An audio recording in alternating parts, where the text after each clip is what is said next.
welcome to week 7, day 14, being our last class officially before the DOT exam. So today our agenda is steganography, which is, we'll take a look at that. It's just the act of hiding things in things. So we also have FTP. We are going to look at what Telnet is. And then we are going to look at Linux and Windows commands and Wireshark hex dumps. Most of you have asked Mr. Derek, what is... Yeah, I remember a question where some of you are like, is it a Windows machine or a Linux machine? The answer is that today we are going to learn Linux and Windows commands. So we'll see. All right. Now, the first thing we are looking at is steganography. And steganography is the act of hiding or concealing some type of digital content in other digital content. So you could hide a text file. Maybe I have a text file here, right? And then I can hide. So let's say this is an image. I could hide a text file here and no one is going to know. And I could even put a password on it. And you are not going to notice until you use a particular or certain tools to investigate if there is a hidden file within there. So that is the act of steganography. And it's derived from the Greek word steganos and graph, which means write. So writing hidden stuff or overwriting hidden stuff and stuff. So the idea is that in pictures, there are items. In pictures, there are empty bytes, and steganography hides the files in those empty byte arrays, and you cannot tell just by looking at it with your naked eye. So you would see two images, nothing changed, but you would not be able to tell whether there's a hidden file within that. And then also data, the data is mostly encrypted or obfuscated in some way, and then it is inserted using an algorithm into an ordinary data file. So it can be used to watermark for copyright claims or for malicious purposes, such as inserting JavaScript code into a picture. So if someone opens up the picture, you could just be transporting it. For example, if I need to transport something and I know there's an antivirus, I could hide my code in that file. When I get to the destination, I extract my file and then I use it. And it's most commonly done with image. So today we are going to see a demo of that, where I'm going to pick a text file and then I'm going to hide it in an image. So the image will still display fine, everything would be okay, but then to get this text file, I need to provide a password before I can view the text file. And we'll see that in action. Besides text file, you could also hide.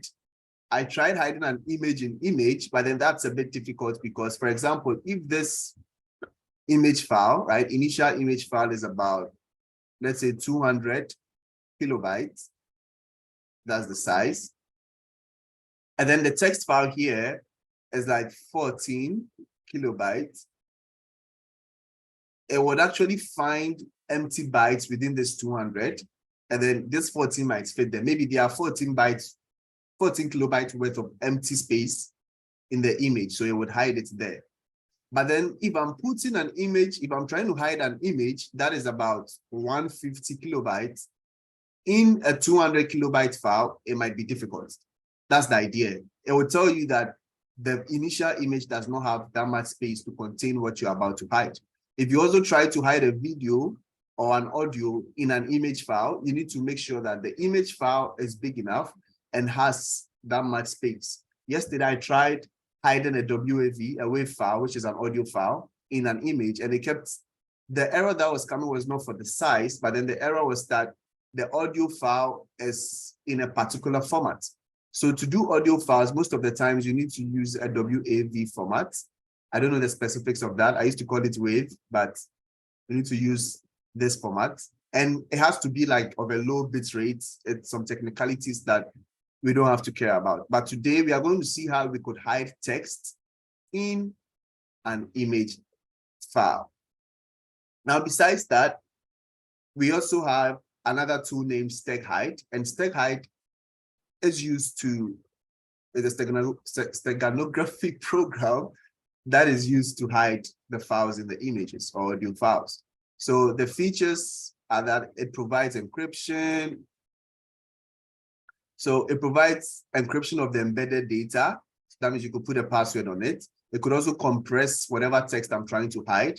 And then it could also verify, it could embed a checksum to verify the integrity to make sure if that file is still intact, and it supports JPG, BMP, bitmap images, and then wait for the audio. Now, you'll notice there's no PNG. So if you have a PNG file, portable network graphics, I think, if you have a PNG image and you want to hide something in it, it's not going to work because Steghide does not support it for now. There are other tools that could also do the same thing. So in order to embed a file, this is the command we use, and let's see it's in action. Today we might be doing the action whilst we see the command, right? Instead of doing everything at the end. So let's move on to the demo.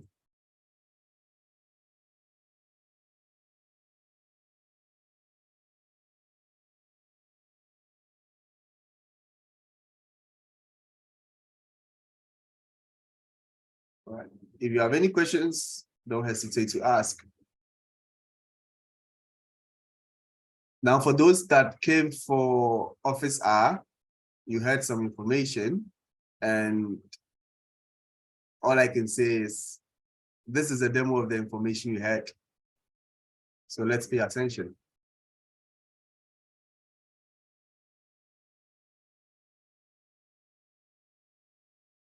All right.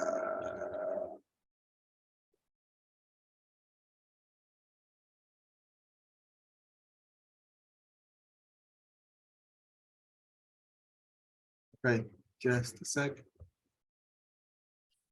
Right. So the tool we are going to use is, if it's too small, let me know. All right. Let me make this big.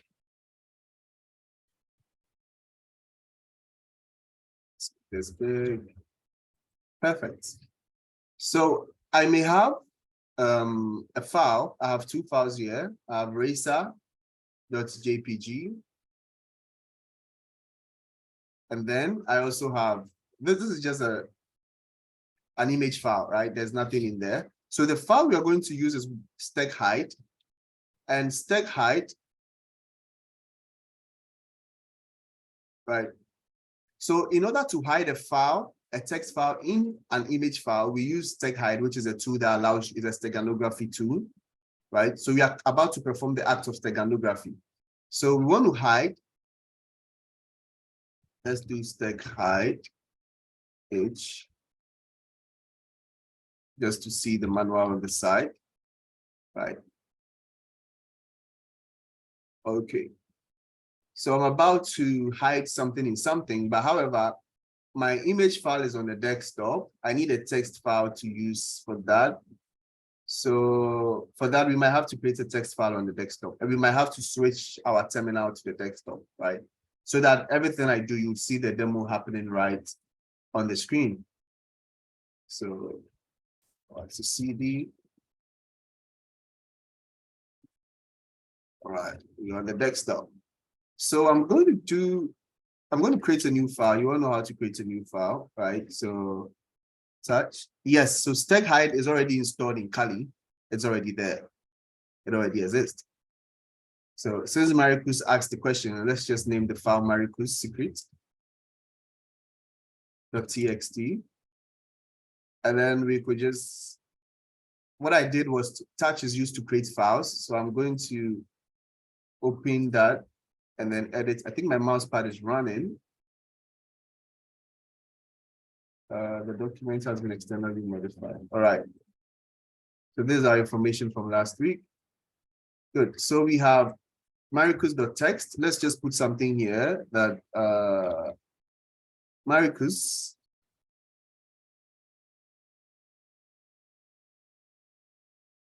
knows every secret of the belt exam, right?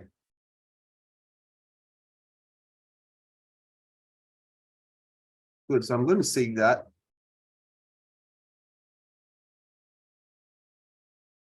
So saved. I'm going to close that so we don't have that running. So now I'm going to store this file in this image file. Now, this image file, as you can see here, when I put the mouse on it, it's 238 kilobytes, right? So that's the size. So probably I might need to create a new file, and then 238 kilobyte. That's the image size, just for reference.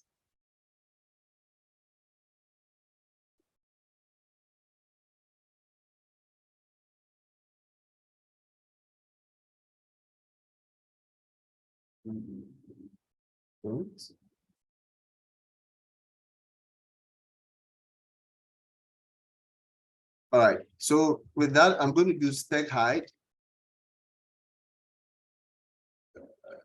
embed, and then I need to specify two parameters. The first one is EF, which is the file I'm trying to hide, the file I'm trying to embed into another thing, right?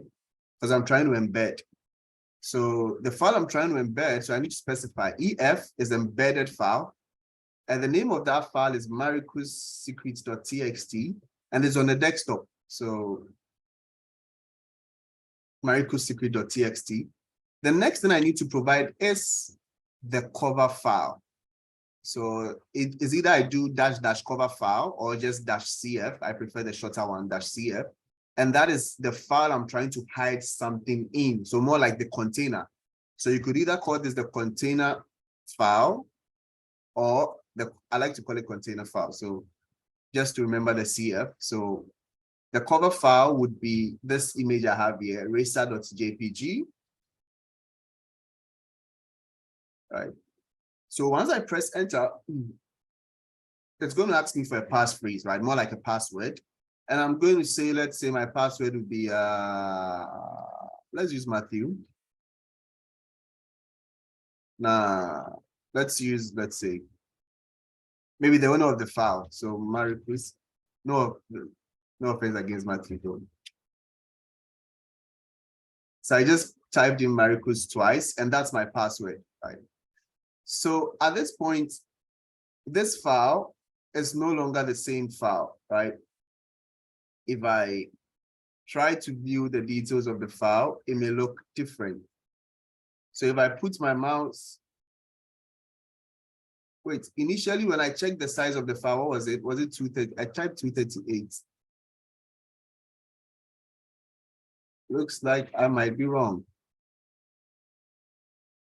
Just a sec. Let's do it. Okay, good. Perfect. So this is 240. Regardless, I was trying to sort of emphasize the difference in the size, but it looks like I made a mistake somewhere. But anyway, let's carry on with our demo. So at this point, this file, racer.jpg, right? Ignore this thing here. It's still the same. Like I can open the file, nothing changes. This is me having the time of my life. Racer.image, no one is going to know a thing. That's the secret, right? Could you obfuscate the payload before inserting it into the image to make it more difficult to understand what the exploit is doing? So you could actually do any obfuscation you want to do. You could actually hide the whole MSF payload in your file, in another file, right? But then the whole idea is whatever we've hidden in the image is not running. So you can do that, Josh, absolutely you can do that. But then whatever, if I open the image, it doesn't mean the file or the text that is hidden in there is running in the background, right? It's acting more like a storage space, like a hidden storage space that no one could find unless they know the password to it. I hope that answered your question, Matthew. Josh. So now, if I need to, that's perfect. Now, if I need to get this file, how do we get it? Because at this point, we have Marikus secret. I can delete that because I want to show something. So maybe you might have seen a file. You want to know if it has, if you want to know if it has something secret in it, you could do info, and then you put in the name of the file, right? So you could do steg file SF. So I hope you guys are seeing that there are differences in the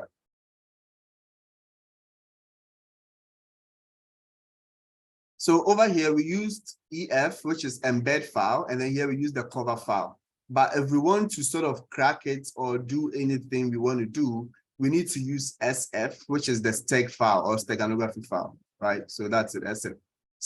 We'll select the stego file we want to work on. So SF will be racer.jpg, but this is more like just a demo because you won't need this. You will just need to crack. So wait, what?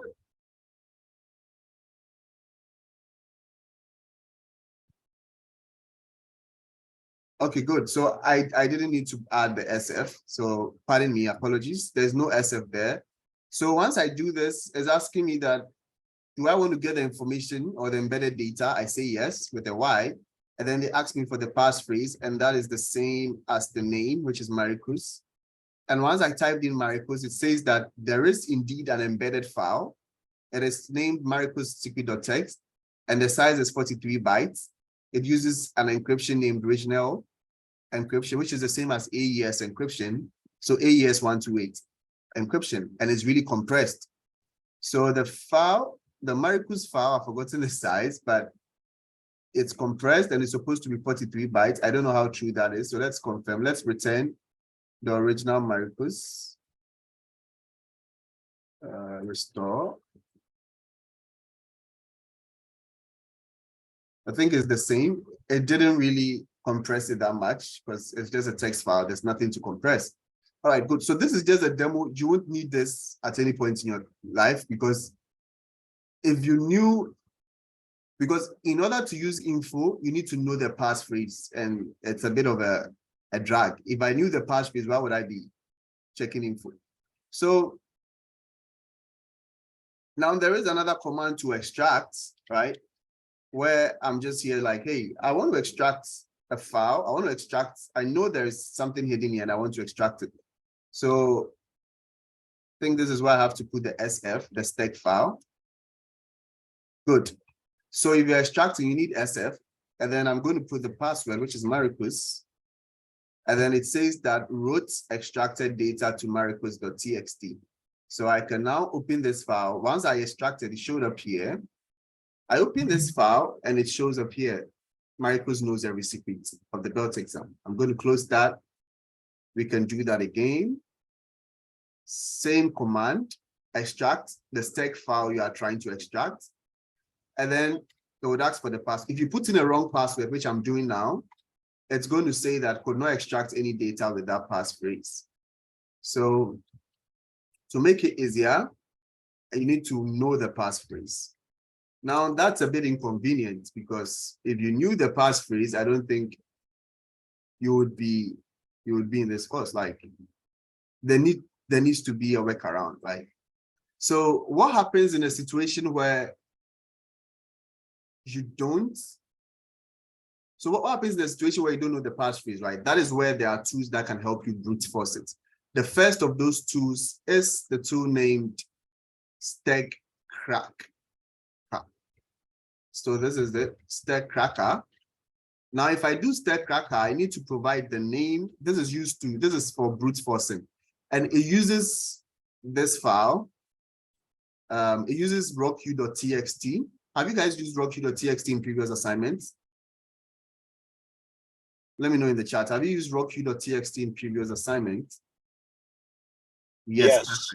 So that would be located here. Rocku.txt. Good. So it will use this by default, and lucky for us, by default, you don't need to sort of provide the word list. So it's going to go through that word list to see if it will find the name Maricruz. But I'm also not sure if the red Maricruz is in the. I'm really not sure if Maricruz is in the rocku.txt file. I'll check that in this terminal here. User share. This is not part of what you have to do. I'm just trying to save us some time so that we don't brute force the whole thing. Does red list come with an S anyway? Rocku.txt.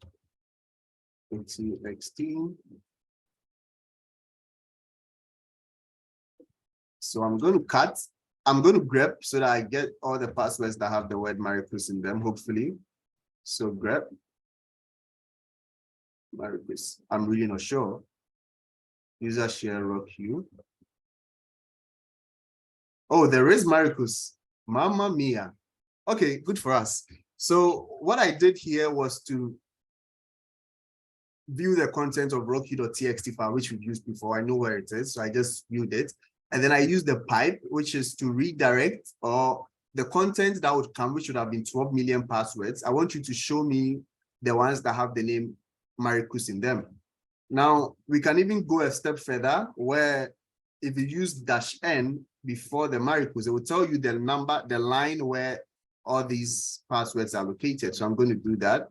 And then it says that Maricruz is located at password number 488,156. That's a lot. So if I do this, I'm going back to here to do it, hopefully it finds Maricruz. No word list was specified. So attacking file using user share rocky.txt, and it's going to do it. Oh, why did I do that? Ignore what you're seeing. So it's saying that Stegcracker has been retired following the release of Stegseek, and Stegseek is like a newer version, and it could go through the whole rocky.txt file in like 1.9 seconds, which is very fast. And Stegcracker will use 5 hours to go through. These are 40 million passwords or 40 million passwords in the rocky.txt file. That's it here. So those 40 million will take a while, but then Stegseek could go through them in 5 seconds. So we have to use Stegseek. But I would say that during the belt exam, if you have a situation where you need to use any of these tools, I would say don't worry, because you might not need Stegseek, just Stegcracker could help you. In case you have to use it in the belt exam, Stegcracker could help you. So you don't need Stegseek. However, I'll just show you guys how Stegseek would have done this. So see, it's been about a minute, and it's now gone through 3,000 of them. It's going to take a while, 0.02%. So I'm going to stop this here, clear the screen, and then I'm going to do Stegseek because I've already installed it. If you want to get Stegseek, it's on GitHub. There's a way to install it. But as I said, Stegcracker will do the job during the belt exam. So Stegseek, I need you to brute force the password of racer.jpg. So racer.jpg. However, I don't need to provide the password. Stegseek also uses the same thing. So I'm going to press enter. And if we are lucky, you would find this. So enter, done. Ladies and gentlemen, did you see how fast that was? And that's the Maricruz. So with Stegseek, it would bring out the file with a new name, which is the name of the file you provided plus .out. So that is it here. I'm going to open it and I'm going to check it here. And as you can see, racer.jpg.out contains the same thing. As I said, Stegseek was created by the same people that created Stegcracker, but it's made to be fast, simultaneous, and all of that. So it took them about, let's do time. If I put time, hopefully it works. If I put time here, it will tell me how long it took to perform this operation. So time. You're asking if I want to overwrite. Yes. So it took about 3 seconds, 3.41 seconds to reach the password, which was located in 488,156 on that line 488,000. I could even use a password that's located on 10 million. So let's do that demo and then we are done, right? So whenever you put a new file in, if let's say I decide to store a new file in the racer.jpg file, it overwrites the previous one, overwrites the previous password, everything becomes fresh, right? So it doesn't store both files. There are ways you could store multiple files, but in this case, it's just one. So I'm going to delete this. I'm going to bring back the Maricruz.txt file, Maricruz secret.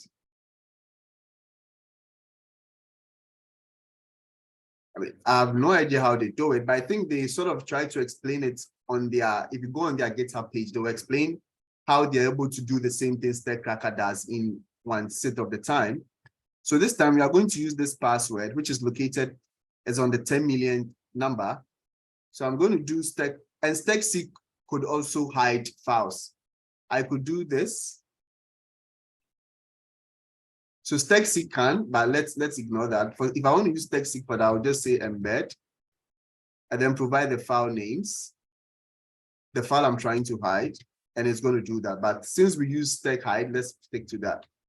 So Steghide, and then the embed file. Before that, you need to provide the parameter. So embed file is Maricus, and then the cover file is racer.jpg. So the passphrase will be a Maricus 1106. When you type it, doesn't show on the screen. Type it again. A Maricus 106. All right, done. So I need to delete this so that we can see it show up again. So we're going to use the same stackseek with time. So whenever you use time, it tells you how long it took. So I press enter. It keeps going because this is located at 10 million password, right? It got there in 4.94 seconds, but then in real time, but then for me, the user, I think it took 8 seconds. That's what I have no idea. I believe the four seconds.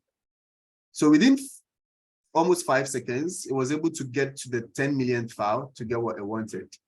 It's pretty amazing. And yes, we have our file. So that's a demo of what stackseek does. And you might need it in the belt exam. All right, let's go back to our new share.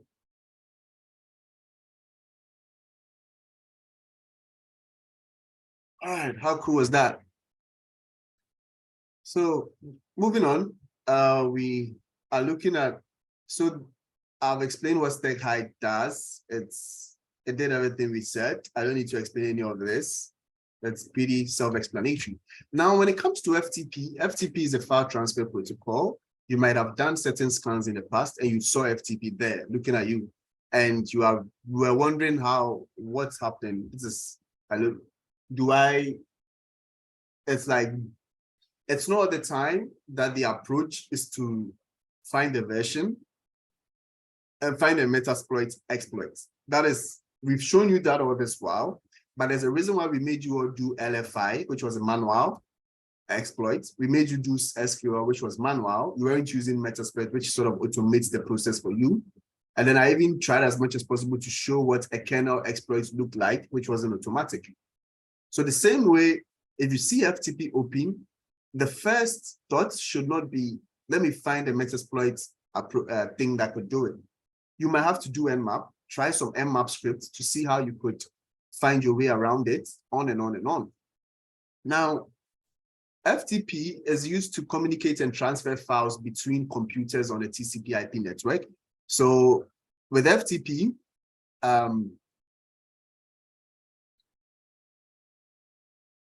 yes, you're allowed to reference as many things as you can. You're allowed to do as many things. The only thing you're not allowed to do is collaborating. But you're allowed to reference it. Our job is not to make this belt exam too hard or to trick you guys and be like, yeah, gotcha, we got you. That's it. Psych, no, that's not our approach, right? So there will be no timer. The test is a 7-day belt exam. You are at liberty to do it at any time you want within these 7 days. You could do it at midnight, at dawn, or outside in the snow. So an FTP server contains, it's basically allows you to sort of communicate and then transfer files between two locations.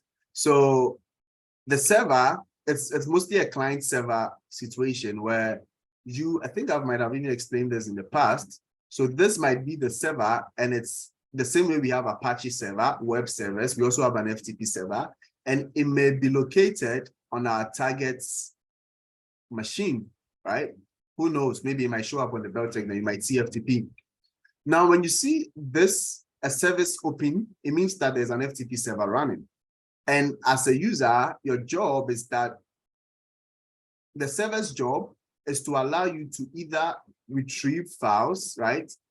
To get files from the server. Now, this is to put, right? Which is you are trying to put files on that server, or you are trying to get files from the server. These are the two approaches. So in a way, the server exists, but your job is, how do I find a way to put or get? Is there something on the server I can steal and view what it contains? And is there something I could send to the server and manipulate it later? So in that same way, it's mostly hosted on port 21, and it's accessible via the command line. And we could also use a user interface like FileZilla, but command lines are good for now. And when you are using FTP, you could use get with the name of the file. Maybe you connected to an FTP server, you did an ls, and then you saw that, hey, there is something nice here. So you might want to download that file. You can only use this command get and the name of the file, and it would be downloaded to your Kali. The same way, if you want to upload something, you use put file name. So there is some FTP servers will allow what we call anonymous logins. Anonymous logins will allow you to sign in into a server. It's just like signing into your Gmail, but then with anonymous login, your username would be anonymous, which is here, but then your password will be empty. And once your password is empty, because anonymous login means, hey, you are allowed to come in and then view and take whatever you want. You don't even need a username and a password. So sometimes certain servers will have anonymous login turned on. Certain servers would not. Some will have, others will not.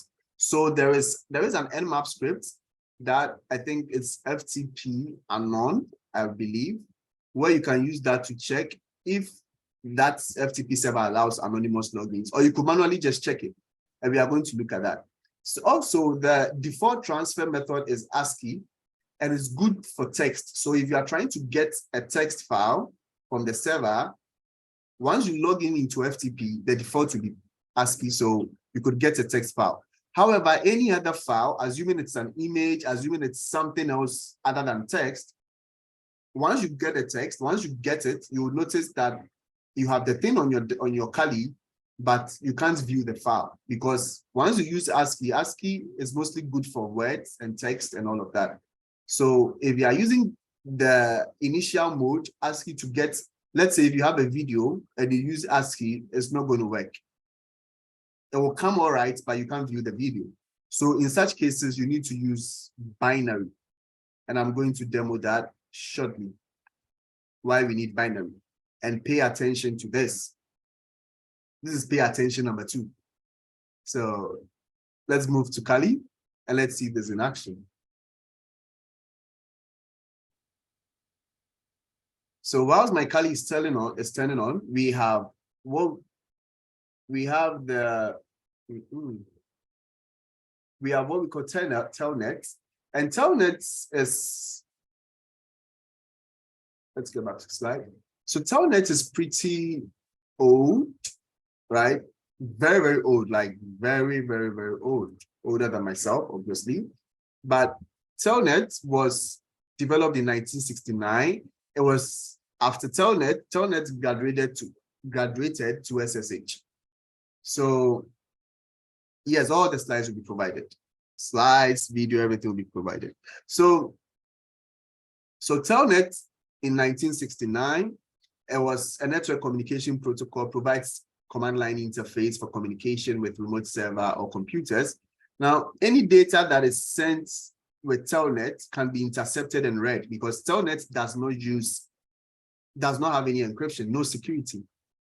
There's a reason why I said Telnet was upgraded into SSH. SSH is secure shell.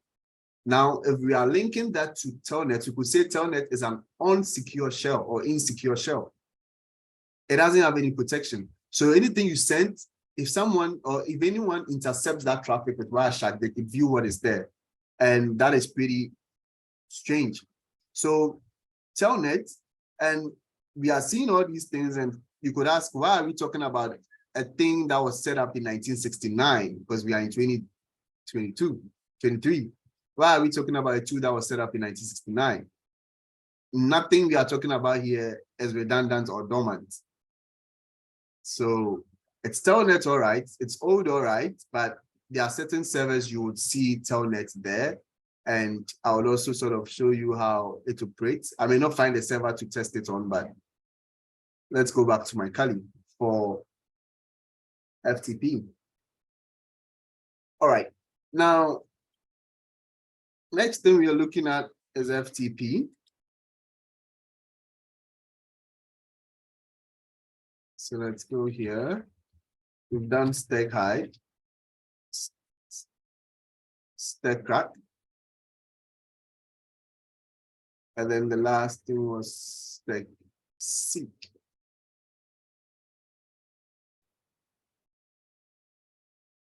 So now we are going to look at, next thing we are looking at is FTP anonymous logins. All right, so let's take a look at this. So I think I have my other machine on, still running. So if I already know the server is running. So most of the time, I've seen some of you just right away when you are doing Nmap scans, you go straight to using something like this, SV, or you go and then you do -p dash. That's a bit much. Like you need to, get into the mood slowly. So first of all, I'll do just a basic one because that is quicker. And I get my response in 1.71 seconds. Now, at this point, I have a lot of ports showing up. And I may decide that, okay, I see FTP, HTTP. So all these unknown ones, if I do SV, maybe they might give me something. And this is the belt exam we used in previous, I think this was for the Saudi side. So you would notice that there's a lot of restrictions. And even though there is 139.445 here, SMB is not exploitable. So if you see that on the belt exam, I'm not saying it is or it's not, but there's a high probability you might not use a Metasploit exploit during the belt. We want you guys to find your way around. So now I've seen this and I want to get more information from, let's say, I just want to take it one step at a time, right? So I could say, I want you to scan port 21 for me. And also, this is the targets, .5.18.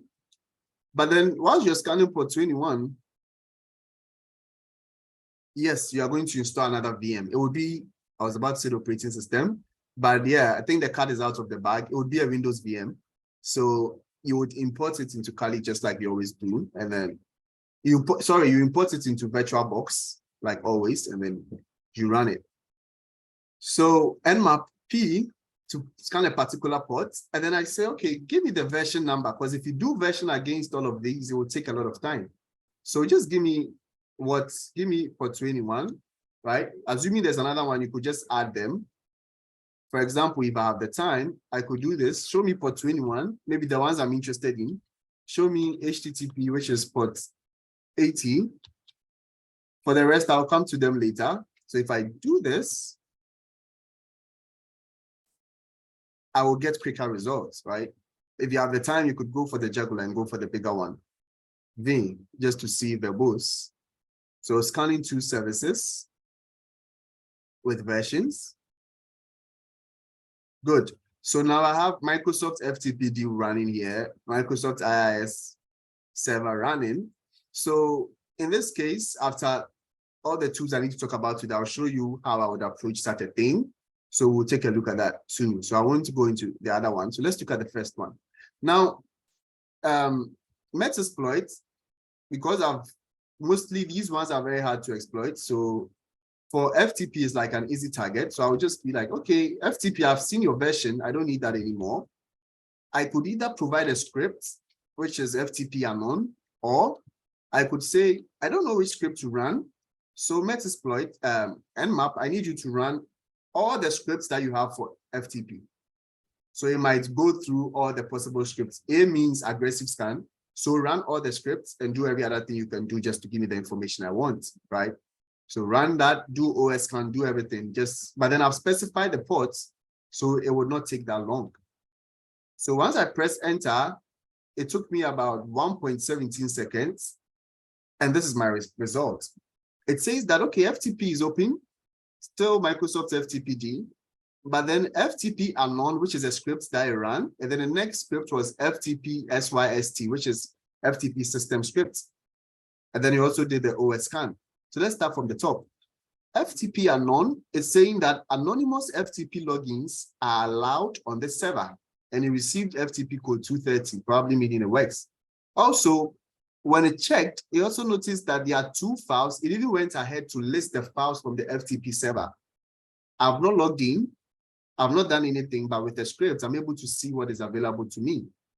So this part, we don't need. I just say it's a Windows new technology, which is trying to we don't need that. So now that I know that FTP anonymous logins work, let's come back here. I'm going to the left terminal.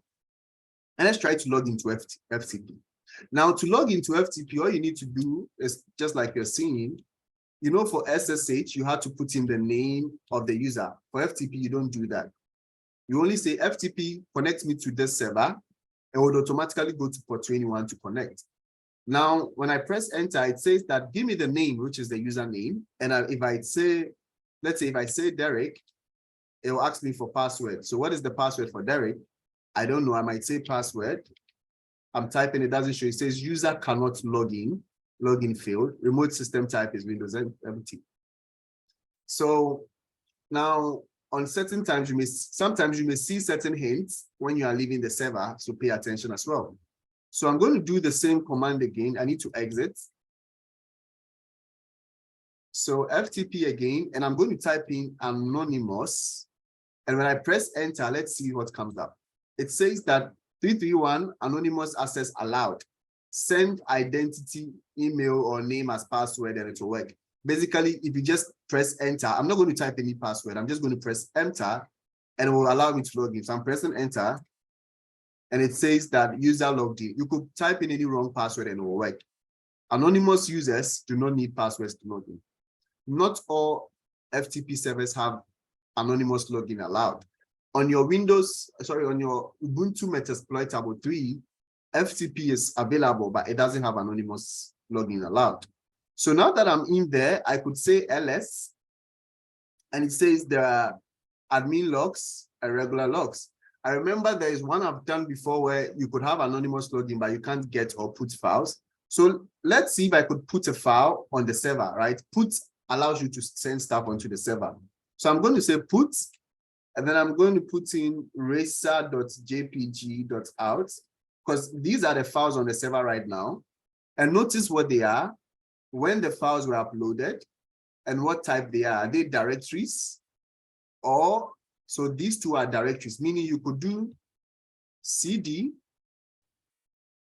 regular logs, and I learned this from Sarah in this class, how to put the escaping thing. Or if you don't want to do that, whenever you are doing spaces, make sure you put quotes around them so that they will be treated as one word. Because I'm going into a new directory. I think it should have been double quotes. So double quotes. So command successful. I can do a pwd to see where I am. And it says I'm in the regular logs folder. So I can do ls to see what exactly is there. And it says there's another directory named juice. So you could keep going, you could keep going, keep going, keep going. I don't want to do that, so I'm going to go back, see where I am. All right, I'm in the home directory. Now, sometimes you could log into the system as, you could log into a FTP, but mostly I'm trying to go out of it.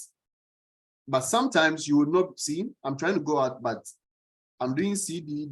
slide ... just to see if something will happen. Do pwd, and it still says I'm in the current directory. Most of the time you will be locked into the directory you logged in as. You can't do directory traversal when you are using FTP sometimes.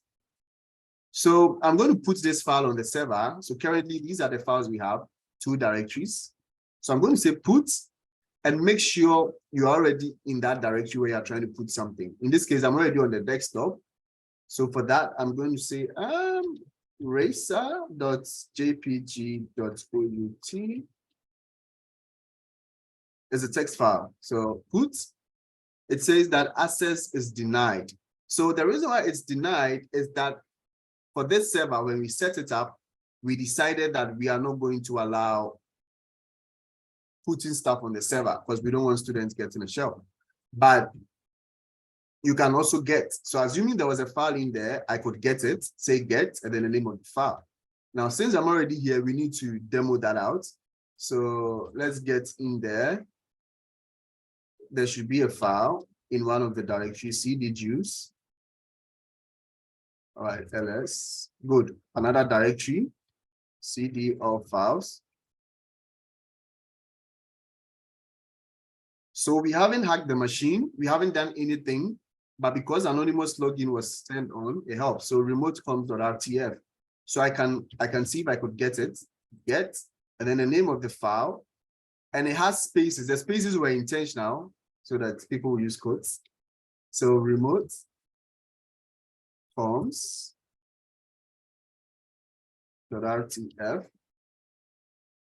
And if you do this, it would put the file in the directory where you started the FTP connection. So in this case, desktop. Maybe in your case, it could be Kali. So make sure you know where you are. So I'm going to try to get, hopefully it works.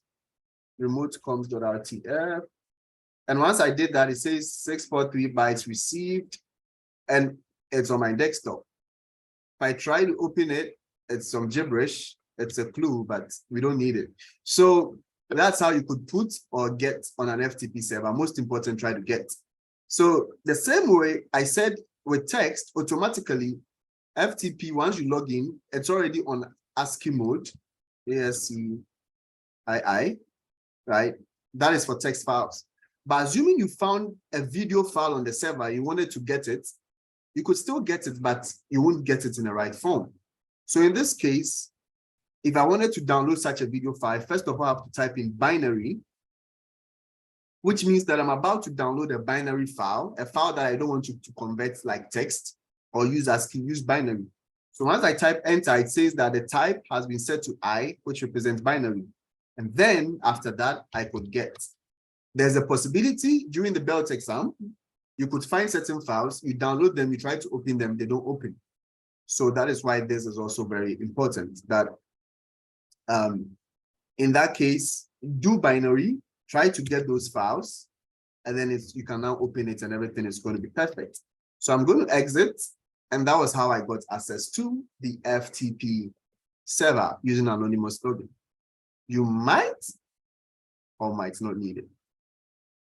So let's go back to our good Telnet. The next thing was Telnet. So for Telnet, it's like SSH, right? And exit.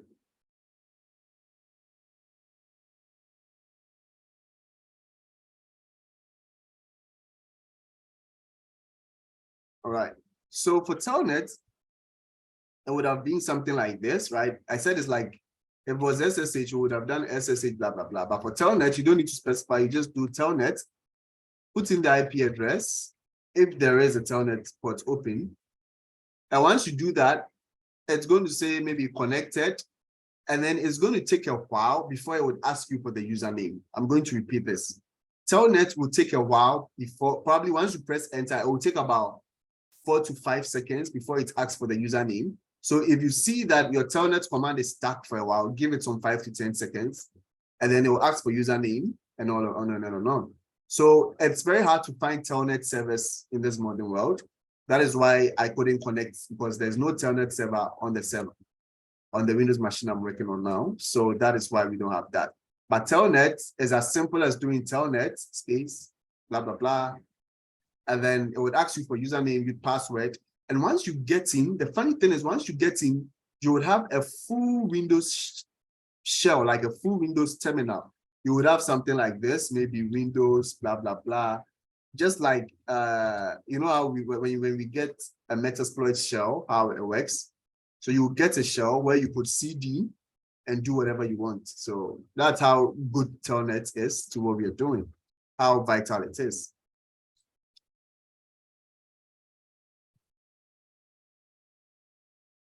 Telnet. Wait, few seconds. All right.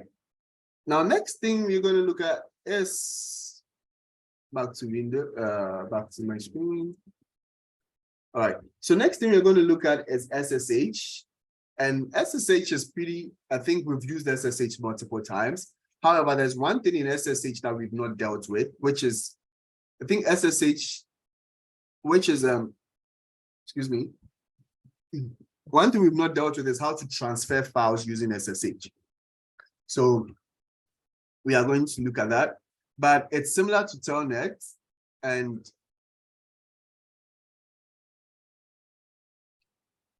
there's a network communications protocol that allows two computers to communicate, right? So whatever system is running, it could be running an SSH server. I would connect to it, it would ask me for the password, and because the secure shell, so that means there is some encryption going on. So it's similar to Telnet, but the communication between the computers are encrypted. And then if packets are intercepted, you can't read them without the key. Now you can connect two computers together and transfer files via the SCP command, that is secure copy. And we're going to look at this syntax, SCP, whatever file you're trying to copy over, and then log in to the destination. So as you can see, they all do the same thing, but one is outdated and the other is not. Trying to do the, all right, let's see if we could go on to the end and then we just zoom into Kali full time. All right, so there are certain commands that we could take a look at, and all these commands are very important, top 50 liners and Windows commands, but the image here is nice to see, but you need it when you are trying to maneuver your Kali. But since the target machine is Windows, pretend you can't see this image, and let's focus on this text here. So the same way we use cat in Kali to view the content of a file, in Windows we use type. So if I wanted to, let's say I found a file named password.txt on Windows, and I want to view it. If I was on Linux, I would have done this to view the content in the terminal. But on Windows, instead of cat, you need to use type, and all the content will just flash right in front of you. So it's a pretty cool command, and you will need it. I'm not joking. Because once you are in a Windows terminal, right? Let's say you are in a Windows terminal, and it looks like this. You can't do get like you do with, you can't do get or put like you do with SSH. You do with FTP or maybe SSH or secure SCP. You can't. So most of the time, if you find a file that is interesting, you just do a type and then view the file there and there. No long things, right? Straight away. And then Telnet allows you to connect to a system, SSH username to the IP, and then FTP. So we've dealt with 2 of these, I think 3 of them. So at this point, do you have any questions before we jump into Kali to show some extra gymnastics, SCP? And then after that, I would show a few other things that would be vital to the adventure you guys are going to have in the next 7 days. Any other questions, por favor? All right.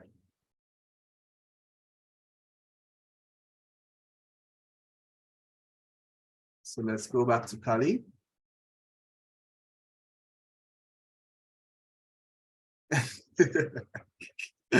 No, Matthew, I'm going to show them how to swim. Oh, even better. It doesn't mean they're going to drown. There's a sea, but I'm going to show them how to swim, give them the lifeboats, give them the thing, the life vests, like give them everything that is needed so that they don't get in danger. Like,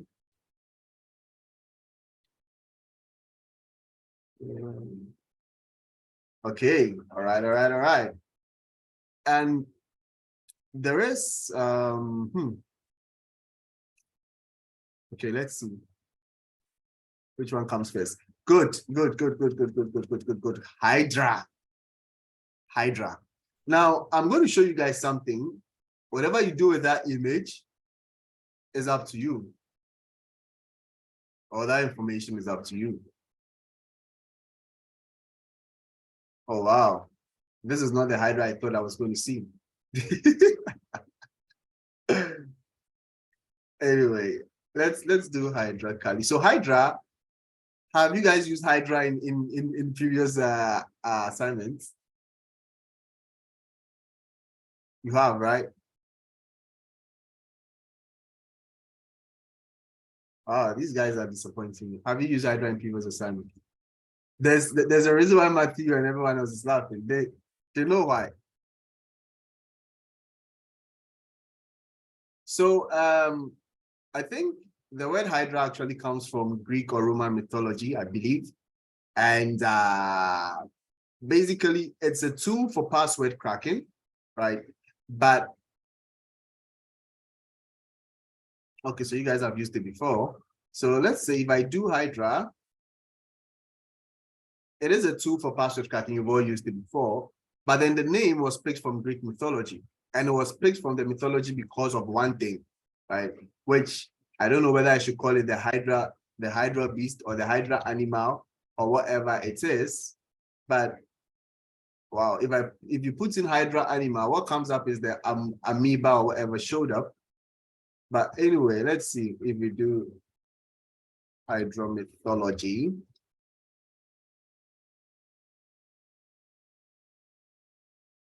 Good. Are you seeing what I'm seeing? I'm not trying to promote mythology or anything, just saying you saw what I saw, and that is a hint. That is a hint, people. So it's a hint. And if you see that specific hint, yeah, Matthew's favorite word, wink, wink, nudge, or thank you next. So is it something like it's going to be a seven ways of hacking or no. Seven-head serpent?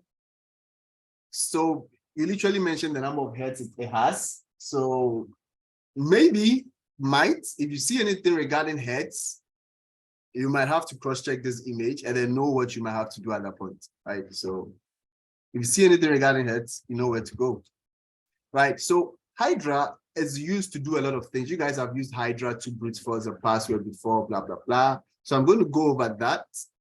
And then, yeah, I'm going to go over that. And then we see how it works. So all this while we know how Hydra works, I'm going to add one more thing. So if I want to do a Hydra, right, I want to sort of provide the username and the password. So when you did try to hack into the lazy sys admin server, you guys had to go through this. You had to do Toggy and all of that. Now, in this case, I want to do Vagrant. It's not going to work, but I might need to switch the machines up to the other Windows machine. Power it off. Think of the other.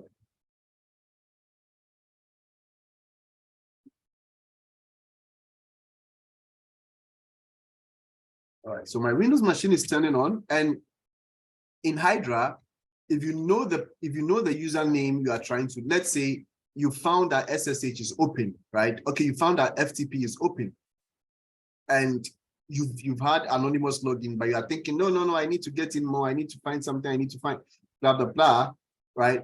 In that case, you know it's open, but you don't know which username to use. So for that, you will use a big an uppercase L, and then maybe specify a location where usernames exist. So it could be user share word lists.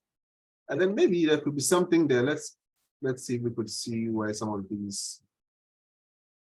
Let's find some interesting word lists. User share.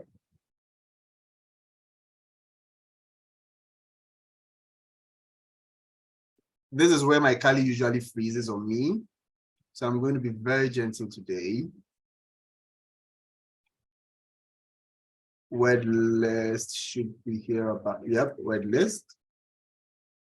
And then we just want some usernames. How do we get that? Let's say dev. Or we could have even tried Metasploitable. Let's see. Nope. Next. Yes, user enumeration. So there Basta has one. And so we might, let's open that to see what's in there.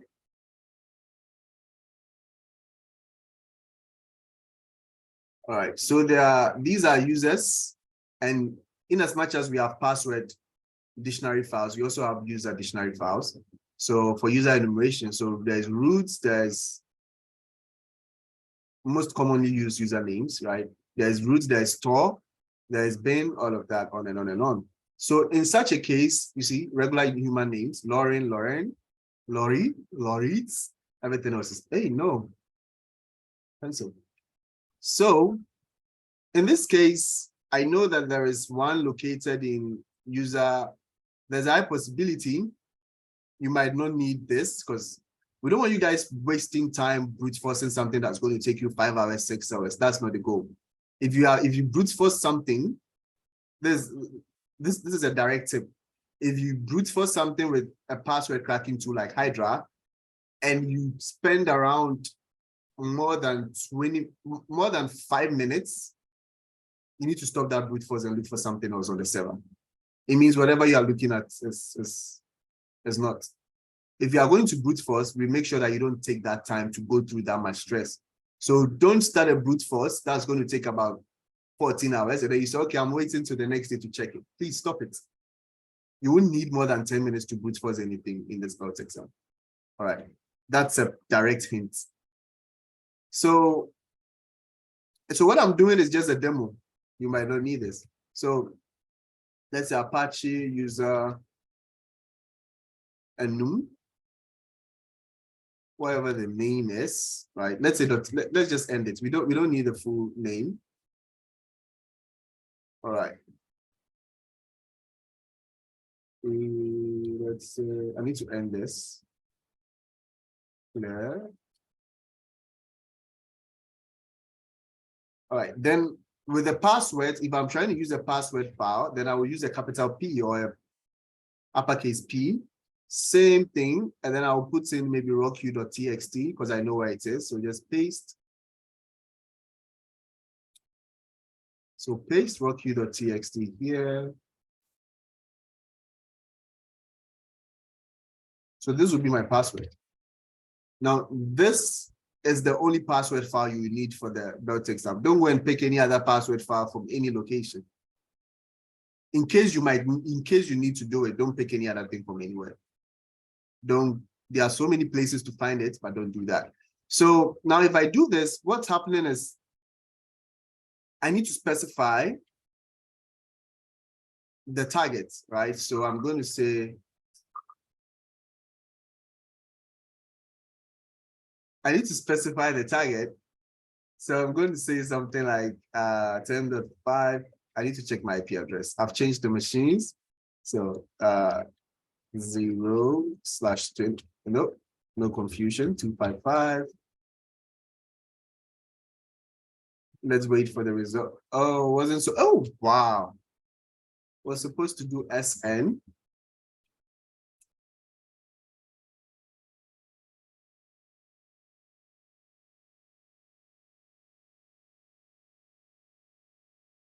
So let's check the results. I need to find my IP address. 10.5.8. Yep, that's it. All right, so 10.5.8. And then I need to specify what port I'm trying to attack, right? In this case, if SSH is open, if let's say FTP is what I'm trying to attack, I'll just put FTP there. And then that's it. So if I do this, it's going to go into the users that exist over here, pick each user one by one, pick one user, check the password, pick the next user, checks the password, and then on and on and on. But in our case, there are instances, or 90% of the time in our case, or in the adventure we are about to endeavor on, you may already have the username. It will not be provided directly, but we are going to sort of make it a bit spicy. So if you might have to look at a few things to find that out. So in this case, I'm saying that, okay, I want to brute force the password for a user named Vagrant, right? Use this password file. But however, this is the IP address, and also this is the service I'm trying to to crack, right? Or use the password cracking tool on Hydra. Now, in cases where you know the username and it's just one, you don't need to use uppercase L, you need to use lowercase l. So once I do this, I need to see what's happening. So I'm going to do a verbose. So I'm going to do capital V just to see what's happening. And then, so as you can see, it's performing, let's move up here. It's performing max 16 tasks per server. So it's performing 16 brute forces per second, right? 16. So it picked Vagrant's username and used the password, moved on to the next, blah, blah, blah, blah, blah. In this case, we know the password for this server. It could be Vagrant, but it's going to go on and on and on and on and on, and that's going to take time. And I've told you, you don't have to spend more than 5 minutes on any of the attacks. So I'm going to stop this because it's taking more than 5 minutes. That's it. So there's one thing you also need to know. For example, if I'm doing this against SSH, I need to, whenever you put just the service here, Hydra will know the port to attack. If I'm doing this against SSH, I need to, SSH is a server and SSH is a bit slow when it comes to operations. Look at how it works, right? I'm going to do something in SSH. So if I say SSH Vagrant at, the same thing, it takes a while and then it asks me for the password, right? If I provide the password, it takes a few seconds, password comes, asks for another one.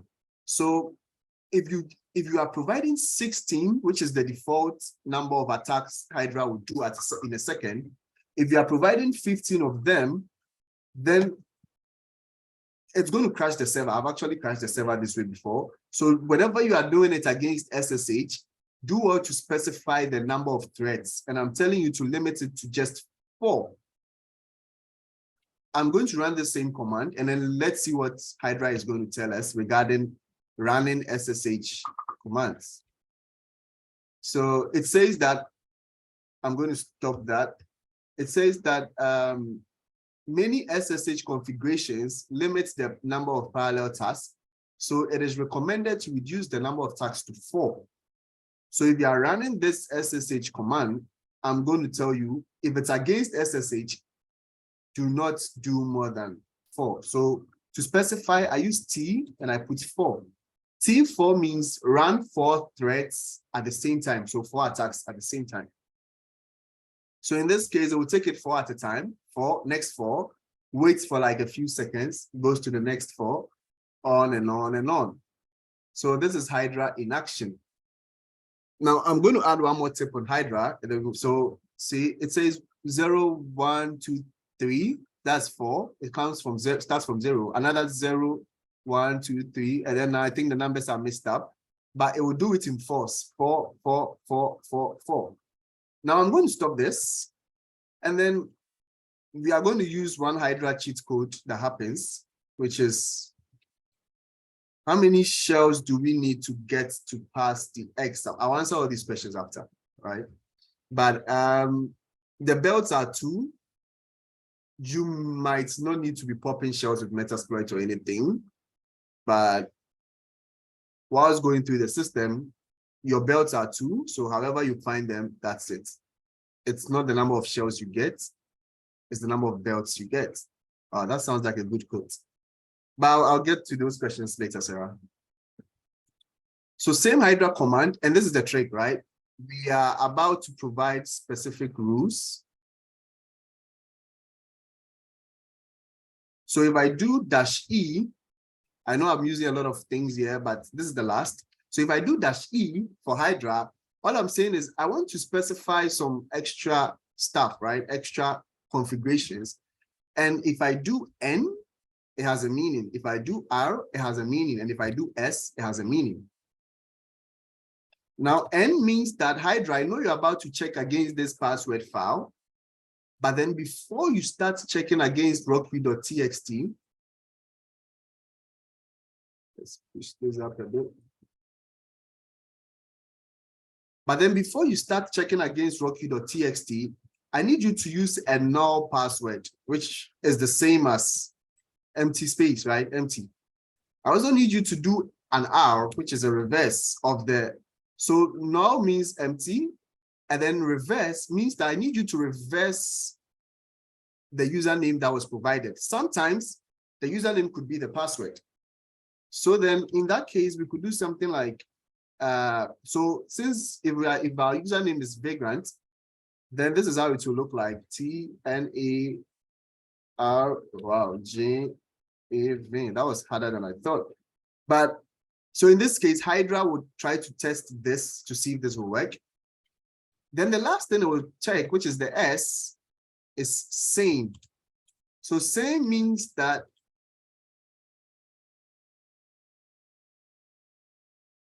same means that I need you to use the same username as the password, as simple as that.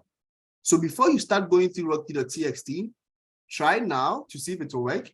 Try the reverse, and then also try the same username as the password. So I'm going to do this command again on the right side, on here. All right, so I'm going to press enter, and then we see what happens. It won't take that long, and we should get some good news.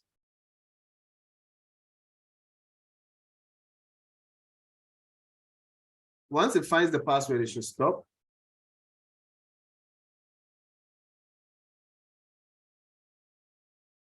Good. So as you can see, Hydra has stopped and it found the password. It says that, and this is what you see, whenever Hydra finds the password, it will stop. It says that login is Vagrant, password is Vagrant for SSH. Now, before it started going through rocky.txt, which started on the third line, it started by testing, see, Vagrant, then Vagrant with an empty password, which is now, and then Vagrant with the reverse of the password, which is R. So that is what this does. And you don't need to specify all of them all the time. You could just do one of them if you feel like. You could just do one of them and it will still work. So in this case, the reason why it's went on to do the others is because it is running an automated thing. So that is why there was an overflow. But then this is one idea. But as I told you, if you find that there are different ways to get that done. All right, so that is all with Hydra, the three-headed thing. And then, so remember them, the T is important, T4, for, especially for SSH. If you are doing FTP, you don't need the T4, it will do 16 at a time. And you need to know what service you're running it against and what username. You don't need to provide a username dictionary file. You don't need that for this build exam. All right. Next thing we are looking at is copying with SSH, into bracket SCP. Now, SCP, secure copy, I believe that's the name, allows you to send things over to another server where you know the username and the password. In a case where I know the username and the password of a file, the username and password of, let's say, SSH, this allows you to do it over SSH. In a case where I know the username and password of an SSH server, there's no need for me to try and, because SSH, you can't do this. Let's try this. So I'm doing SSH to Vagrant, right? You all know how to do this. I think this is the machine I messed up. Okay, yeah, good. Now, if I do help, wow, see what's happening. I'm trying to see if there's a get. Good, there's get OPTS, which is options. So what we are seeing here is that what I have is a shell, and what we have is like shell commands, basically. Like it's like I'm running it's like they allow you to type in shell code, which is hard. So I don't want to do that. And there's nothing like get inputs like we had with FTP. But because I know Exit. Wait, can you guys see what I was doing at the bottom of the screen? All right. Now, because I knew the password, I don't need to, I know the password for Vagrant. So this is what I'm going to do. I say, okay, I want to secure copy something, right? What I want to copy, I'm on the desktop. So I want to copy racer.jpg.out.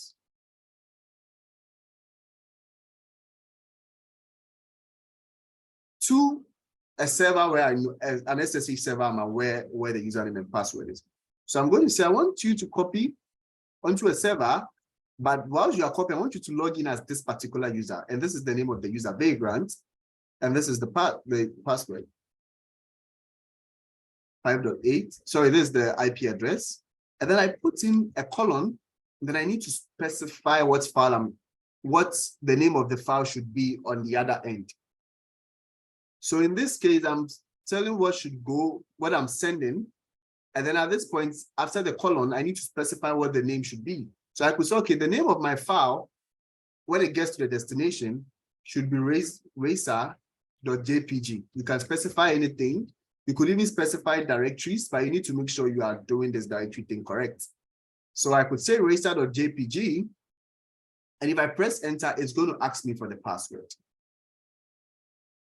So if I press enter here, it's going to say, what is Vagrant's password? I'm going to say, yeah, I know it is Vagrant. I just typed that. And then it says that racer.jpg.out has been sent. It took 0.9, blah, blah, blah. So let's go back to, let's log in into SSH to see if our racer file has been sent. I'm logging in. I sent the file using the scp command. I put in my input, whatever file I'm trying to send. And then the output is what the file will look like on the other end. And then what I will use for SSH would have been this. So it's using SSH to copy the files over. So at this point, I'm trying to log in with SSH to see if the file really exists on the other end. Vagrant. And I do an ls. And let's look for racer. Good, that's it. Racer.jpg. So our file ended up on the other side. So with copying with SSH, we can use SCP, and that really helps, especially when you are limited as to the tools you can use on the other end. Good. Now, on Windows machines, there is something that happens, and that is there is a place on Windows, something that you might need. There is a place on Windows where you might find a password, right? There's a file. So I'm going to go back into SSH. And we are going to have an adventure. I hope we get what we want.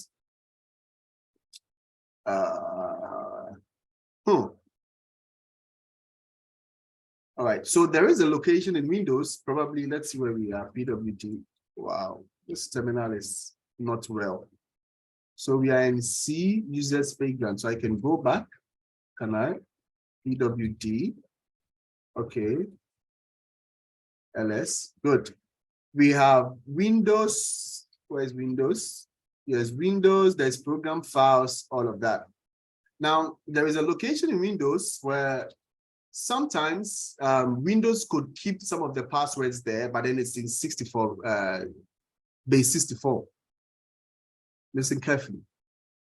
There are locations on Windows where certain files could be stored, and they are in those files, you could find passwords to some of the administrative accounts.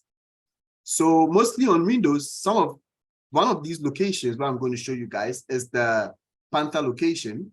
So I might have to go into this directory. So I would say cd Windows. Before I'm doing this, I had already done cd back just to get to the base location. So Windows, I think I ruined it. So cd Windows. Okay, I'm there. PWD, I'm in C Windows. Now I need to view the files available. I'm looking, there's mostly a folder named Panther in this location. So I'm trying to go here. C, right? Windows. Panther is the location. And then there's a file probably named Unattend. I know I've not talked about this before. So I'm pulling it out of thin air. So this file is what I'm looking for. So I'm in C Windows. So I'm going to say, okay, let's cd into. So we keep going. Let's cd into Panther. Wow, this terminal is not doing well. Cd into Panther. Okay, anyway, if you're not going to work, it's fine. So I'm going to try another cd. If I do ls, it's going to show a lot of files in here, but let's try. So ls, hopefully, good. So when I did an ls, I see content.directory, but I'm looking for unattend, and that is it over here, unattend.xml. I'm going to do pwd again. So I'm currently in C Windows Panther, and this is a file. I can't really take it up, right? So in this case, how do I get this file? I don't even know. I should have used the proper Metasploit exploit. But if you're on a Windows system, you would have the chance to do something like type. Let's see if type works here. Okay, type works. So I will say type. I told you type is the equivalent to cat, right? So I will say type, and then I say, I want to view this file unattend. So, messed it up.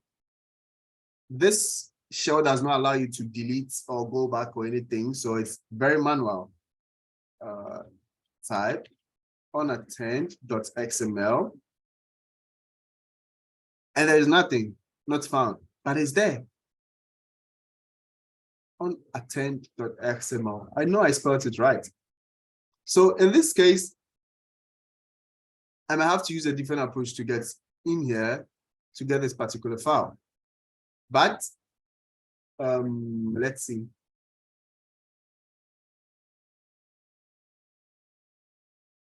Let's try to get this file quickly because this shell thing is not helping us. Or we could use secure copy to get the file. Let's see if that's going to work. I've forgotten how to get a file from secure copy. So I think, wow, that would be so hard to go to. Trying to go into Windows, blah, blah, blah. No, that would be hard. So what I'm going to do is I'm just going to do an Metasploit, right? Because I know it works. It never fails. You won't need Metasploit in the belt exam. I just need a proper shell so that I could pick out this file so you could see what you might be looking for in case it shows up on the exam.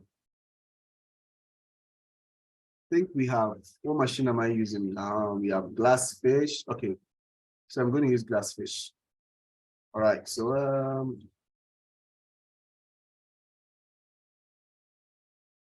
so we are going to do Glassfish in 50 seconds. Let's go.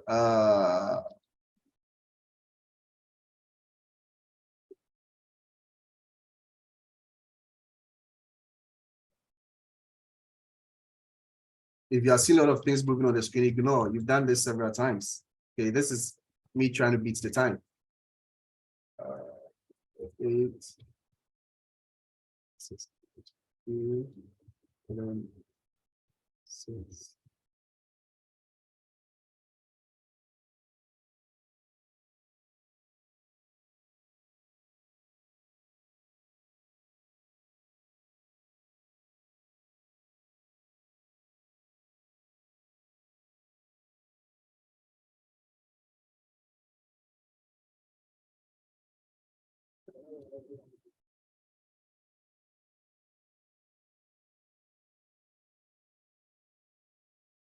All right. Okay, one more thing. Need to get the server up and running.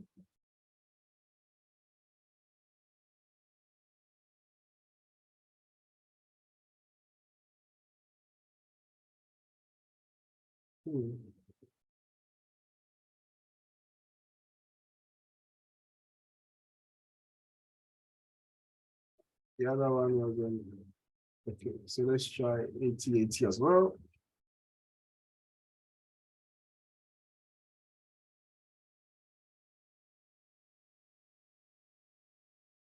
All right, server is running. Let's go. Wait.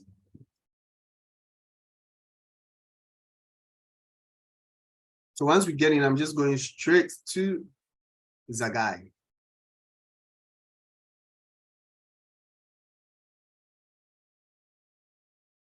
Right.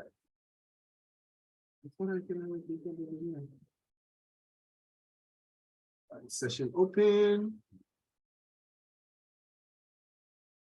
Perfect.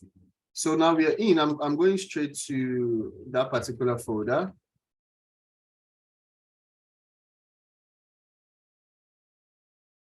Windows, Panther.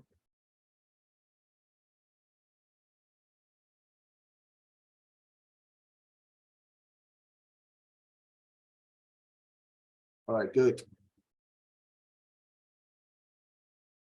All right. So at this point, since I have Metapreter, I could just get it, right? But if you're using Windows, what you would have done, let's see if this. Oh, good, perfect. That's a regular Windows thing. CD.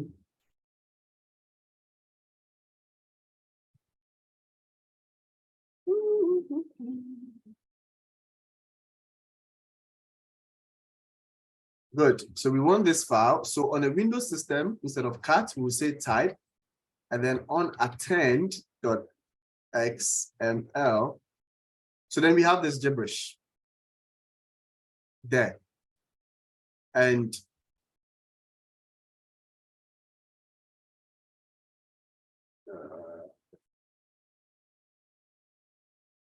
sorry. Now, if you look closely, it's an XML file and it's messy, but we're going to go from the top. There's a particular thing we are looking for, which even this particular machine would not give it to us. But then on good.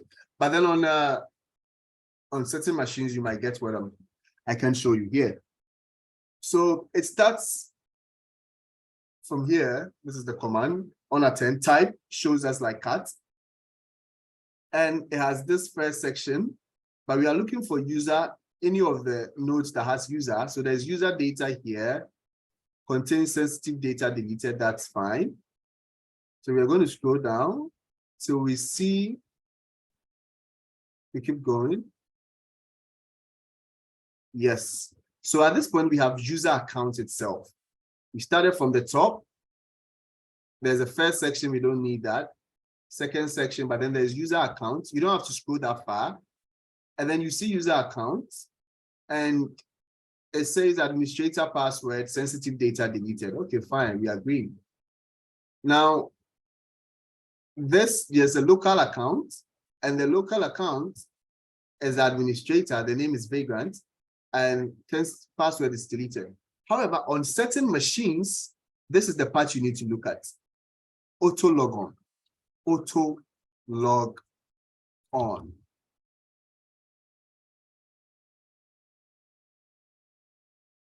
So auto log on certain machines again, instead of sensitive password deleted, it would not be that. It would actually be a real password. And that password might be in base 64. And if you have a base 64 password, what tool would you use to crack it? What tool would you use? Put it in the chat. What tool would you use to crack a base 64 password?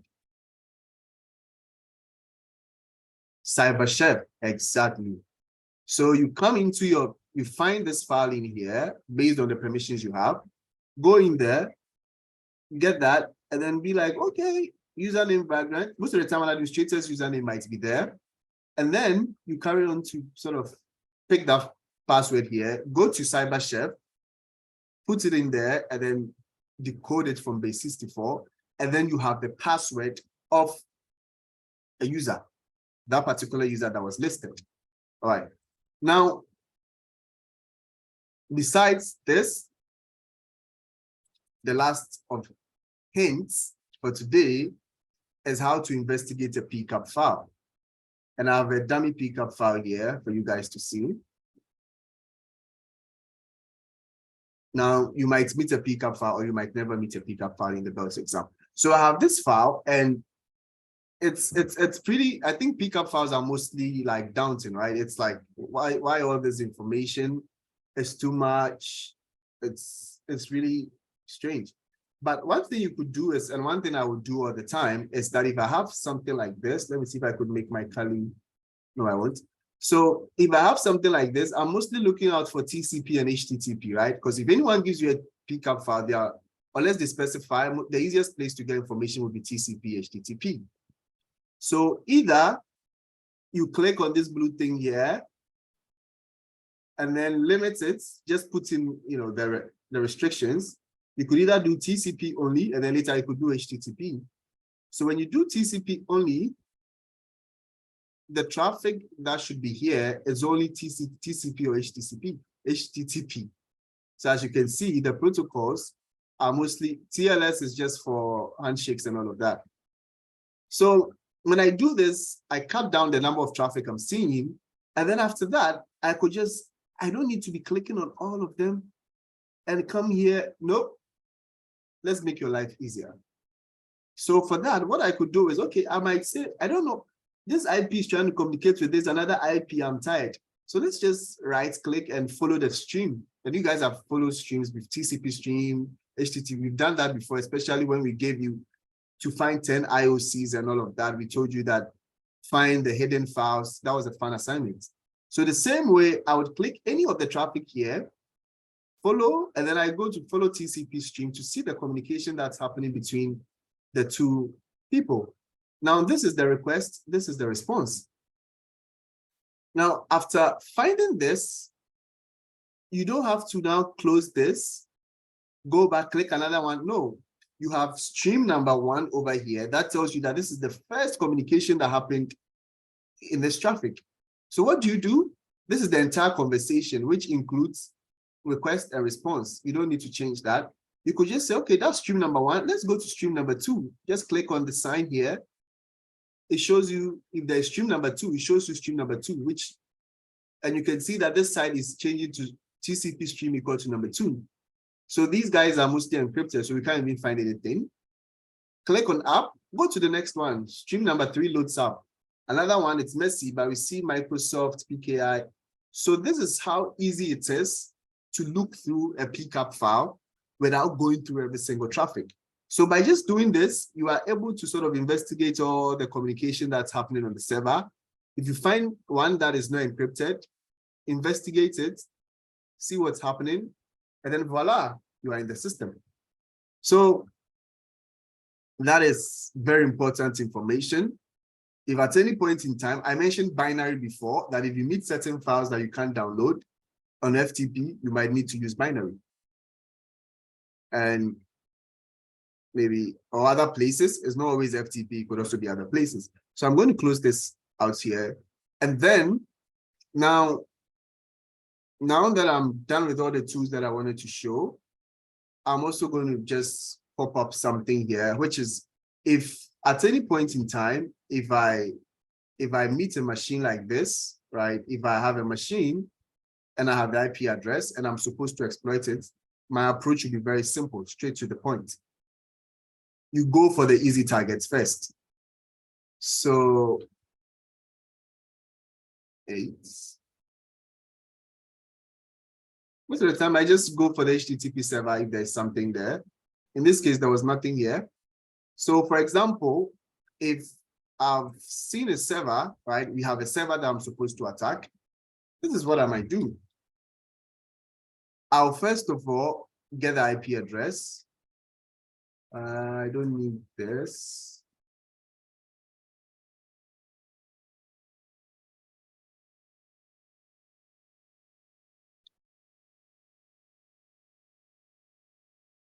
All right, so I'll do my nmap, right? So probably do nmap scan, basic one.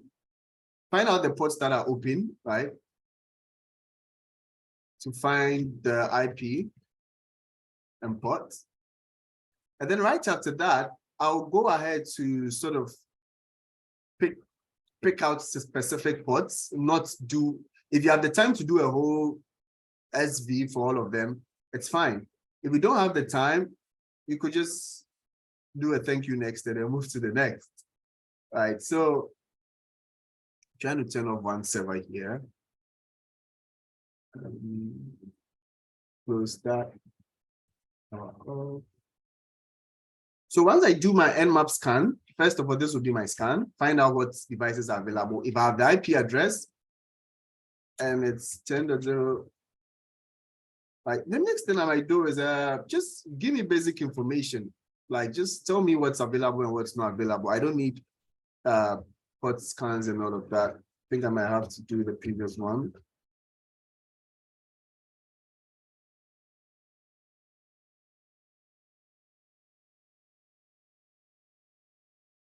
Okay.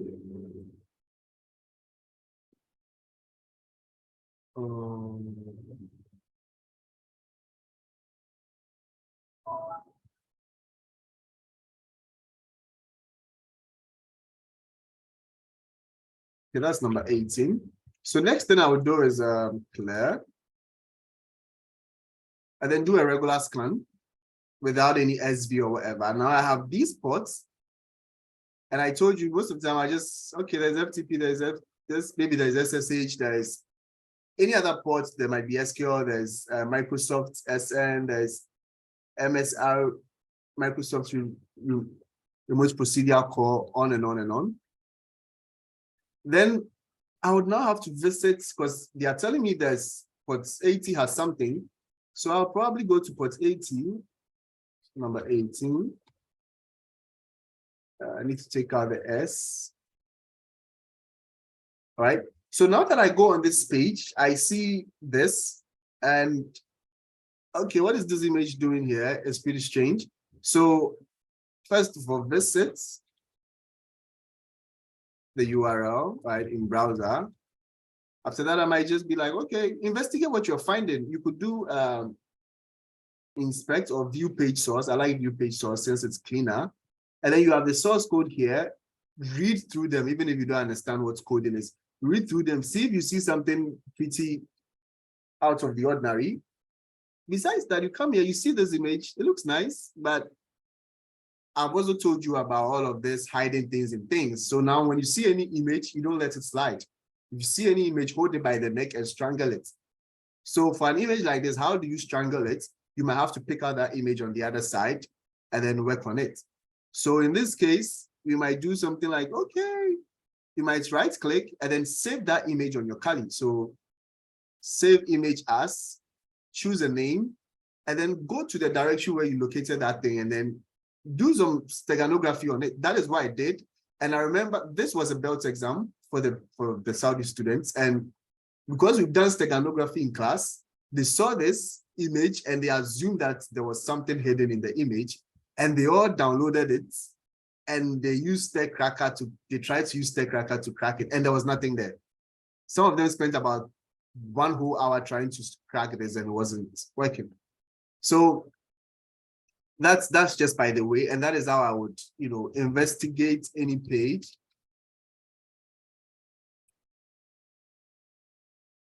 Any page you find. And then besides that, when we did the scan, I'm going to leave here, I saw FTP open, then I'll do the FTP trick, right? Do specific ones. Be like, oh, give me FTP information. Why don't you run this to see if anonymous is available? If it's SSH and you want to do extra information, you could also do the same thing to find what is available. Now, after doing all of these, you would find, now there's one thing I'm going to say, and you would find specific things that look like they are nothing. You remember there was this thing I showed earlier where there is a text file, but the text file doesn't make sense. You could see a whole text file looking like what I have, and when our professor created the belt exam, he made sure that if you get to a point and that point does not have any information, he was going to tell you that, like, hey, you just fell into my trap. When you see that, it means just move on to the next. That's the idea. Don't say that, oh, Derek said everything is about to trick us, so he said we should move on, but no, let me stay here. You're going to stay there for 8 hours and get nothing. If it says if you need information that says, hey, you were able to get into this particular part of the system, but there's nothing here, move on, please move on. And then there are also other times where you might actually see like a file like this, and it says that, okay, Derek's name is Derek, he's this age, blah, blah, blah, blah, is basic information. However, as long as that file is not telling you that this is a trap or whatever, take your time, look at that file. You would find certain things that are giving you hints. Maybe check, are there numbers in there? Are there symbols in there that I could, for example, this, right? If you look at this page, there are certain ones, there are certain symbols in here. And so if you find things like this while going through the belt exam, take a look at it. Look for anything unusual, right? No one starts to write words and then starts to put numbers in there. If someone writes in a specific way, you say they are shouting. Am I right? If someone writes in a specific way online, you say, why are you shouting, even though they are texting? So if you see what particular way that if people type, you can say that they are shouting. Can you tell me in the chat?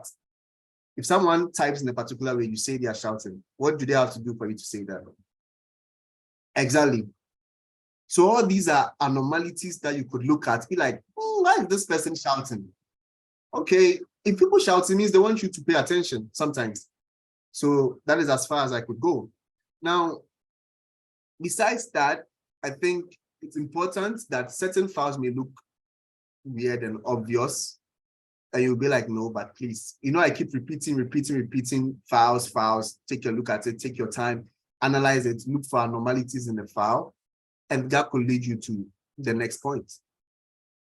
You may find certain things open, but maybe they may be encrypted in a particular way. So all that is important. Now, at this point, I've done my best in terms of giving hints. And I think I've given like about 99 hints today. And everything I've talked about today, I would say that all 99 of them might show up in the belt exam. So at this point, I'm going to say, if you have any questions, you can throw them at me regarding the belt exam, because I'm open for all of that. And when the belt exam starts, you can't call me to the side and say, Derek, you taught this topic, I didn't understand. Can you explain it to me, please? That cannot happen during the belt exam. You can't call me and be like, Derek, I found this file, doesn't make sense. All I will say is, it might or it might not.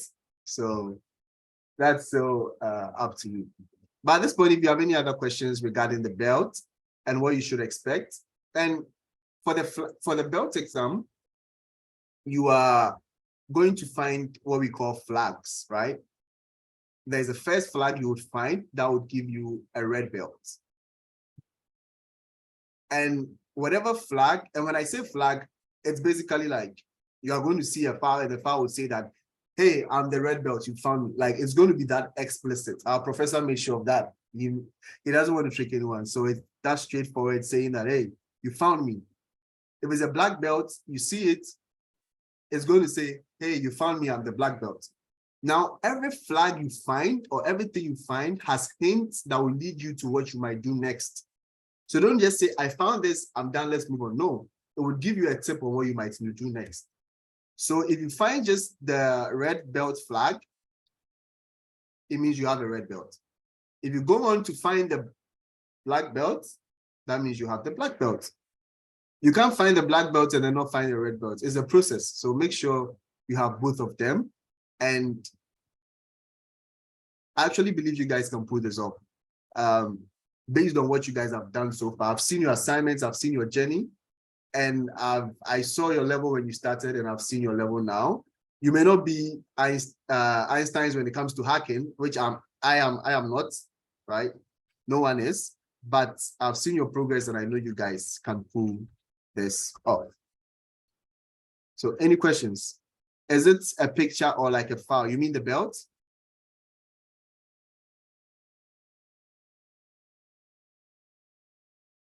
Yeah, I believe that. Yeah, I agree. Jasmine is that.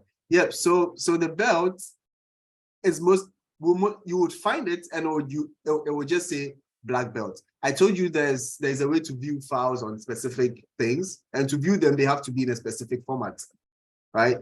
So that is how those files would be like.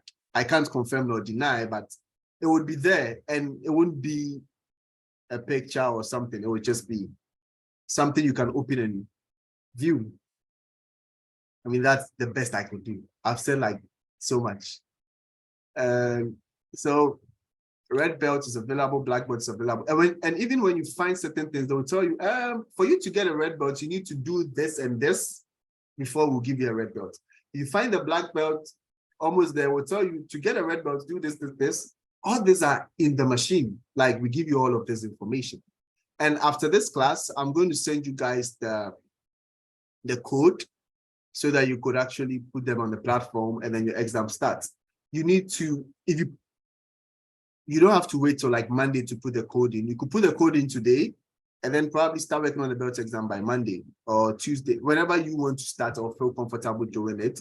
I don't want to put pressure on you, but I also don't want you to wait till like Tuesday or Wednesday and then activate your code. So once I give it to you, try as much as possible to activate it, maybe tomorrow or today. And you all know how to activate codes, I believe. You've done it twice so far. And for this exam, you don't need to upload it anywhere. No uploads involved. So once you're done, you have to send me an email with your report telling me, and your report will include, there's even a rubric on the belt exam page that tells you what you have to do. You might have to tell us how you, maybe your scanning, your enumeration, your hacking stage, what you did, right? And if I pick your dog, I should be able to sort of be like, oh, this is what they did. This is what they found. You can't submit your document and then you are right at the finishing line. Like, you just showed me how you got the black belt, how you got the red belt. You might not, I'm not going to grade that. You might have to, and at this point, the retake will not be a retake. The retake is more dangerous. So we are not here to fail you. We are here to make sure that you pass. So in case you don't get the red belt and the black belt, there's an extra one. I think Matthew mentioned it last time, where we sort of, there would be like an oral exam with you. And I feel like that's even more dangerous than doing the belt. So there's an issue in downloading the VM for the VM. Who should we contact to troubleshoot? Yes, exactly. We would be available for that. And so if you have any issues, you could talk to us. Just don't ask me like specific questions like, Derek, I saw this thing. Should I leave it or should I touch it? No, carry it. So I'm just joking. So it won't also be, you don't have to just send me screenshots, right? It will still be screenshots, but we are going to, I think I should have that here somewhere, which I could show that. Yes, you have to download a new VM. I think it's 5 gigabytes. It's smaller than the previous one, which, is it 5? I think it might be around 9 or 10. Jasmine or Samuel, is that right? I believe it's 10, but sometimes it doesn't read like that. Okay, what? Mama, The belt exam VM. Guys, oh, it's 10. It's sorry 10. about that. That's fine. It's 10.56. So our advice is delete the, you could delete all your VMs if you're not done with the assignment, or you could even delete it when you're done with both exam, get back to assignment. Delete, you could And delete lazy sysadmin, get rid of that. Yeah, you could delete lazy sysadmin, you could delete, if you're done with privilege escalation, you could delete both of them. The only thing you need for this belt exam is your Kali. So if you feel like you need that much space, you are at liberty to delete the rest. And then when you're done, just import them again into your virtual machine. And then that's, so we need to write a couple of sentences on how we got the flags. And this one, I'm going to leave it to Matthew. He hasn't said anything. So Matthew, do you have anything you want to share? Yeah, actually, well, I mean, good luck to you guys. I'm just gonna kind of just reiterate the pep talk that Derek has given you. The belt exam's bark is way worse than his bite. If you paid attention to this, if you were even half paying attention to all of Derek's great lectures, you are going to do fine. You're going to be armed with this. And honestly, once you actually get this done, write that report. The report is just like your assignments. Document screenshots, you explaining your screenshots and your thought process. kind of just keep it simple, go through the motions. You guys are going to do great. And also, I just want to say, I'm not saying that anybody would do this inside of here, but I did have a student here who did try to trick myself and Jasmine. And as we all know, Jasmine is so sharp, she can just go like this and chop down a tree or a forest. She literally, I had a student come to me and he was done with his belt exam, but he wanted to go for the extra and we gave him some grace. And no TA help.